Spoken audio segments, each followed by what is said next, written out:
խոսույթից դուրս գանք։ Ինձ անձամբ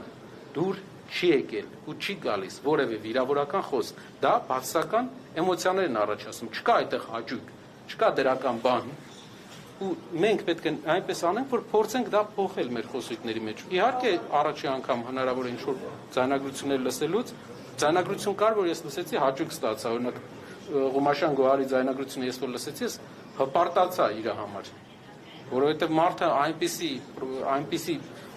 բաց ձևով աշխատեց զանգարողի հետ, մարդը ասեց, որ ունեմ այսքան աշխատող, հնարավոր է ունենամ պատվերներ, առաջարկ արեց, լավ ձևով աշխատեց, ես հպարտություն զգացի, այնպես պետք է անենք, որ մեր բոլոր հայրենակիցները նույն ձևաչափով, նույն որակով շփում ունենան։ Պարոն Կարապետյանի քաղաքացիությունից հրաժարվելու գործընթացը ինչ է կարծում եւ որ փուլում։ Իրենից հետո եթե նա Նիկոլ Փաշինյանը երբ ասում է, որ ինքը կանխատեսում է, որ Սամվել Կարապետյանը մինչև տարվա վերջ կաղքատանա, ինչ նկատի ունի։ Դուք ասում եք, որ գործողություններ են հաջորդելու եւ վտանգ տեսնում եք այս առումով եւ բացի այդ երկրորդ հարցը քննարկություն է հազիվ տրվել։ Փաշինյանը ասում է, որ գլուխ կուսակցությունը հնարավորություն ունի խորհրդարան մտնելու եւ ժողովուրդը մերժելու է նրանց, որտեղ է այս վստահությունը։ Շատ լավ։ Պատասխանեմ արդեն առաջի հարցին։ Պարոն Փաշինյանը մի պահ աստվածաբան էր, հետո երաժիշտ էր, հիմա ֆինանսական անալիտիկ է դառել, ինչքան հասկանում եմ, անալիզ է անում բիզնեսների հաջողությունները, գործարարությունից, տնտեսությունից, պարոն Փաշինյանը շատ հեռու մարդ է, դա հուսով եմ իր խորհրդականը իրան արդեն ասել են, ինքը չի հասկանում ինչպես է զարգանում տնտեսությունը, ինքը չի հասկանում ինչպես են ընկերություններ ձևավորում, ինչպես է մարդը հնարավոր մի մարդ իր հայրենակիցը ստեղծի ամենամեծ հայկական կառույցը եւ անգամ իր կալանքի եղած ժամանակ հարյուրավոր միլիոնների արդյունքներ ապահովի։ Իսկ այդ արդյունքը աշխատանք է, մեծ աշխատանք է։ Պարոն Փաշինյանը տնտեսությունից չի հասկանում, ավելի լավ է ոչ աստվածաբանությունը, ոչ երաժշտությունը, ոչ տնտեսությունը իր մասնագիտություն չեն։ Սպառնալիք համարում եք, որ հնչեցնում է։ Գիտեք, եթե իր ամեն խոսքը մենք սպառնալիք համարենք, ամեն օր նա իր խոսույթներում օգտագործում է այնպիսի արտահայտություններ, այնպիսի բաներ, որ ես ուղղակի համարում եմ, որ կա խոսքի արժեքի վերաբերյալ պահանջար, այսպես ասած, ցենզի բավական նվազում։ Իսկ մտավախություն չունեք, որ գործողություններ կհաջորդեն։ Ունենք 50 քննիչ, 8 ամիս, բոլոր պրոցեսների մեջով անցել ենք, ինչ նոր բան պետք է լինի, ինչը լինի, թող լինի, որ մարդիկ տեսնեն, որ այս մեր անցած ճանապարհը ինչ ճանապարհ է։ Դուք ասեք, երկրորդ հարկի մտնելու ինքը վստահ է, որ ժողովուրդը մերժել է։ Տեսեք, ուժերին միասնականացնելու դուք իր խոսքի մեջ առաջի հատվածն է ամենակարևորը, նա փորձում է ուժերի մեջ նույնականացում դնել, բայց մենք ունենք գործիչ, ով առաջի անգամ Հայաստանում հայտ է ներկայացրել իր համեմատ,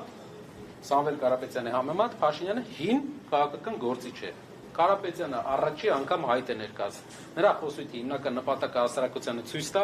որ Սամվել Կարապետյանը նոր գործիչ չէ, բայց մարդը այսքան տարի տնտեսական գործիչ լինելով, քաղաքական հայտ է ներկայացրել, հոգնելով այս իրավիճակից երկրի, հայտ է ներկայացրել եւ գնալու է, եւ մենք վստահ ենք, որ մենք ունենալու ենք, եթե մեր հասարակությունը ճիշտ ժամանակին ընտրական պրոցեսներին ակտիվ մասնակցի, ամենագլխավոր հարցը դա է, մենք ունենալու ենք մեծ հաղթանակ ու մեծ փոփոխություն։ Կարապետյանը բերելու է մեծ փոփոխություն։ Նա այդ քայլով միավորելով բոլոր ուժերին փորձում է ցույց տալ, որ փոփոխությունը իրեն համեմատել ինչ որ պրոցեսների մասնակիցների հետ, ովքեր արդեն եղել են քաղաքական դաշտում, բայց Կարապետյանը նոր գործիչ է, ով միակն է, որ չունի պատասխանատվություն Հայաստանում մինչև այս եղած բոլոր դեպքերի համար, ով միակն է, ով միայն օգնել է Հայաստանին եւ չունի որևէ պատասխանատվություն եւ առաջարկում է ելք այս ջրբաժանից ամենաանվտանգ եւ ամենաբարեկեցիկ ելքը։ Ձեր հայրն էլ չունի պատասխանատվություն հանրապետական խմբակցության շատ լավ հարց է, պարոն Կիրակոսյան, իմ հայրը 3 տարի հետո, 3 տարի, 2.5 տարի աշխատելուց հետո իր կամքով դիմում է գրել, մի հատ հիշեք այսօրվա 17 թվին եկել է ՀՀԿ խմբակցություն Տաշիրի падգամավոր էր, նա 95 թվից Տաշիրի падգամավոր էր, որից 20 տարի անկուսակցական, 8 տարի կուսակցական, բայց իր կամքով դիմում է գրել, այսօր պետական պաշտոնյաներից ո՞ր մեկն է իր կամքով դիմում գրում։ Նա ու ես դες մի գաղտնիք ասեմ, դա իր երկրորդ դիմումն էր արդեն 2.5 տարվա ընթացքում։ Քանի որ պետական ապարատի աշխատանքի ոճը իրեն դուրս չի եկել։ Կա արդյոք այդպիսի մարդ, որ բարձր պաշտոնից իր կամքով դիմում գրի դուրս գա։ Պարոն Կիրակոսյան, որովհետև իր հայրենի Տաշիրի падգամավորն է նա համակարգը ռեյտինգային, եթե հիշում եք ոնց էր գործում, իմ հայրը Հայաստանի այն քիչ գործիչներից է, ով իր կամքով բարձրագույն պաշտոնները թողել է, անհամաձայնություն է հայտնել որոշակի process-ների հետ կապված։ Ինչի օրինակ։ Գիտեք, նա հայտարարել է բազմաթիվ անգամ։ Պարոն Կարապետյանի քաղաքացիությունից հրաժարվելու գործընթացը ձեզ երբ Իսկ այսօր,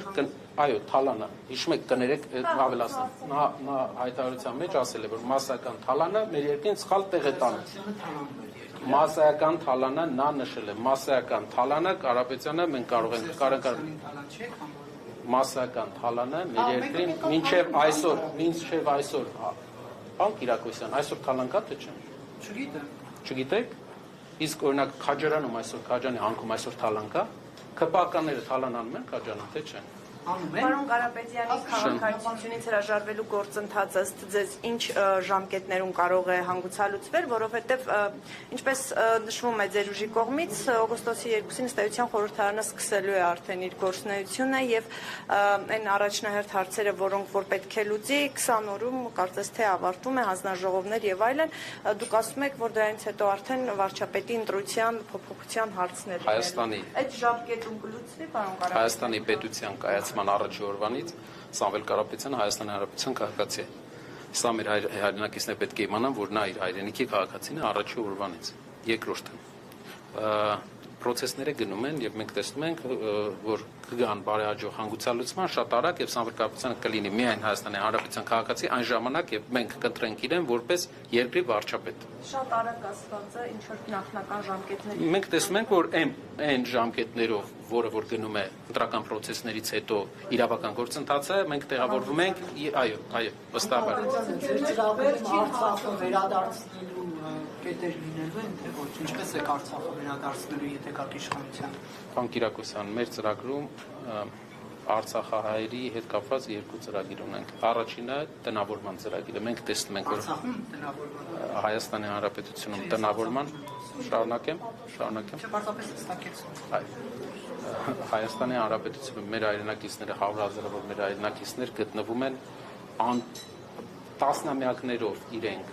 աշխատել են, տներ են կառուցել։ Ես մարդիկ գիտեմ, հանդիպումների ժամանակ ինձ պատմում են, ասում են, երրորդ տունն են կառուցում։ Առաջինը բանից հարվածներից ադրբեջանցիների փլվեց, երկրորդը կառուցեցինք, երկրորդը 16-ին, երրորդ տունը կառուցեցինք, թողեցինք եկան։ Մարդկանց պետք է ապահովել երկու կարևոր բան՝ տնավորման հարցը եւ երկրորդը մշակութային ընդհանրության պահպանումը։ Ինչ է մշակութային ընդհանրությունը։ Երևանի շրջակայքում պետք է լինի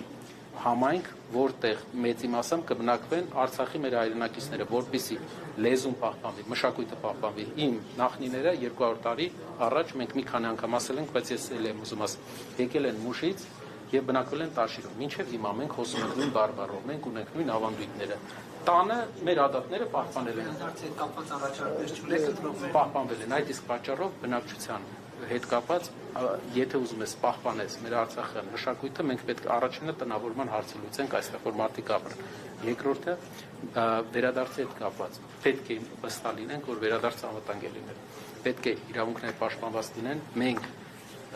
մեր հայրենակիցները իրավունք չունենք, մենք այնպես անենք, որ գերի կարգավիճակ ունենա։ Երբ որ մենք վստահ կլինենք, որ մեր հայրենակիցները անվտանգ են լինելու Լեռնային Ղարաբաղի տարածքում, Արցախում մենք այդ ժամանակ վստահ կգնանք այդ քայլերին, բայց Հայաստանը բայց չի կարող վստահ այդ քայլով ինչ որ ծրագիր առաջադրել, չէ՞ որ դուք ուժեղ Հայաստան եք ստեղծում, իսկ ուժեղ ուժեղ Հայաստանը ստեղծում ենք նրա համար, որ մեր հայրենակիցները մեր ամեն 4 հայրենակից աղքատ չլինի, մեր Արցախի հայրենակիցները վերջապես ունենան տուն, այն տունը, որը մի քանի անգամ իրենք վերակառուցել են, այն տունը, որ իրենք թողեցին մեր երկրի պետական քաղաքական իշխանության սխալ ապաշնոր քաղաքականության արդյունքում ու հանցավոր ինքնավստահ ապաշնոր քաղաքականության արդյունքում մեր երկիրը պետք է ունենա վերջապես լավ տնտեսություն, լավ արդյունաբերություն, որ դուրս գանք այս վիճակից։ Դա է ուժը, իսկ երբ լինենք ուժեղ երկիր, երբ արդեն ունենանք տարածաշրջանում ուժեղ երկրի համբավ եւ ուժեղ երկրի պոտենցիալ, այդ ժամանակ ինձ թվում է բոլոր տարածաշրջանի երկրները ուրախ կլինեն իրենց համագործակցությամբ։ Եկեղեցի պետություն հարաբերությունների հետ կապված ինչպիսի տեսլական է ունենալու ձեր ուժը։ Որը եկեղեցի պետություն։ Հիմա տեսնում ենք, որ քաղաքացիական պայմանագիրը դրա հետ կապված կոնկրետ նախընտրական դրույթ ունի։ Այդ դուք տեսնում եք եկեղեցու բարենորոգման։ Այդ ո՞նց է ձեր տեսլականը։ Այդ նախընտրական դրույթը Սահմանադրության խախտում է։ Նախընտրական դրույթը, այո, նախընտրական դրույթը, որտեղ եկեղեցու հետ կապված քաղաքական կուսակցությունը, հայկական ազգային մեր եկեղեցու հետ կապված, ով սահմանադրությամբ իրավունքը տարանջատված է, եկեղեցին տարանջատված է պետությունից, եւ իրավունք չունի երկրի ղեկավարը կամ որևէ քաղաքական ուժ խառնվի եկեղեցու գործերին։ Նրանց քաղաքական ծրագրերի մեջ գրված է բան, որը հակասում է Հայաստանի Հանրապետության սահմանադրությանը, հակասում է ուղիղ տեքստով։ Մեր կարծիքը այսպիսին է, լինելով եկեղեցու հավատավոր հետևորդ, լինելով եկեղեցու կողքի միշտ, մենք վստահ ենք մի բանում, տարանջատում պետք է լինի։ Գործերի հետ կապված եկեղեցին եւ պետությունը պետք է տարանջատված լինեն, եկեղեցականները պետք է իրավունք ունենան քննադատել պետության ամեն քայլ, որը ազգային շահի դեմ է։ Եկեղեցին դա մեր երկրի խիղճն է։ Ինքը իրավունք պետք է ունենա, տեսեք Վրաստանի օրինակով, ինչպիսի մեծ վարկանիշ եւ մեծ հարգանք ունի վրացական եկեղեցին նույնպես, մեր եկեղեցու նման, բայց քաղաքական առումով միշտ վրացական եկեղեցին քննադատել է իշխանությանը եւ միշտ իշխանությունը ականջալուր է եղել այդ քննադատություններին։ Մենք այդ ճանապարհով պետք է գնանք, հարգանք եկեղեցու նկատմամբ, տարանջատում պետությունից եւ քննադատությունը լսել, ոչ թե մեզ համարենք բարձր, եկեղեցին այնքան ոչ ժողովրդավար դեսպոտներ է տեսել, որ Միշտ ճշտող հարց պարոն Կարապետյան, այսինքն սահմանադրական օրենսդրական այն կարգավորումները, որ կան եկեղեցու հետ կապված, այժմ բավարար է, թե տեսնում եք անհրաժեշտություն լրացուցիչ մեխանիզմներ տրամադրելու եկեղեցուն, ձեր ասած այդ քննադատություն եւ այլն։ Առաջնային բանը սահմանադրության հետ կապված, որը փոփոխություն եկեղեցու հետ կապված մենք չենք տեսնում, որ կարիք կա, որտեղ ամեն ինչ գրված է այնտեղ, եկեղեցու դերն էլ, այո, բայց հայ եկեղեցու պատմությունը պետք է վերադառնա դպրոցներ միանշանակ։ Մեր երեխաները, մեր նոր սերունդը պետք է իմանա, թե ինչի մեջով է անցել իր ազգը եւ որ կառույցն է պահպանել իրեն հայ, ինչի մեջով է անցել մեր եկեղեցին։ Դա իմանալու է, դա մեր առաջի 50 օրվա քայլերի մեջ, առաջի որոշումների մեջ լինելու է հայ եկեղեցու պատմությունը, լինելու է դասավանդվելու է դպրոցներում։ Պարոն Կարապետյան, վերջին հարցերը, եթե կա։ Հա, լսում եմ վերջի հարցը։ Երբ որ ուժերը իրար հետ դաշինք են կնքում, առհասարակ ինչ որ զիջումների են գնում։ Ապրելու երկիրը բնականաբար զիջում է իր վարչապետի թեկնածությունը։ Հետևաբար դուք ինչ եք զիջում։ Մենք դաշինք չենք կնքել, ապրելու երկիրը աջակցում է ուժեղ Հայաստան դաշինքին։ Աջակցում են։ Մենք դաշինք չենք կնքում, քանի որ տեսնում է առաջնահերթություն իր քաղաքական շահը երկրորդելով, տեսնում է առաջնահերթություն երկրում մեծ փոփոխությունների։ Շնորհակալ եմ։ Պարոն Կիրակոսյան, ձեր ունենալ ինչպես պայմանավորվեցիք